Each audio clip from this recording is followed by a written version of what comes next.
High বন্ধুরা, তোমরা কিভাবে ফেস রোলার দিয়ে ম্যাসেজ করবে আমি সেটাই দেখিয়ে দিচ্ছি। এটা অনলাইনে কিনতে পাওয়া যায়, ফেস রোলার বলে এটাকে। তোমরা এইভাবে নিচ থেকে উপর দিকে উঠাবে।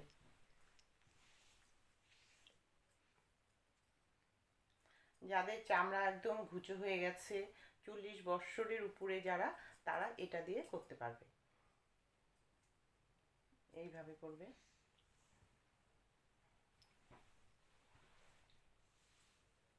ফেসটা তাহলে টান টান থাকবে, বয়সের ছাপ পড়বে না। গলাতেও তোমরা করবে।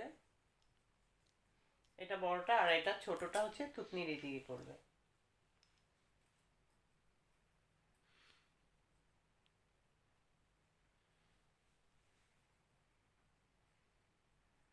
বন্ধুরা 5 মিনিট এটা দিয়ে করবে, দেখবে তোমাদের মুখটা একদম টান টান হয়ে যাবে। বাই।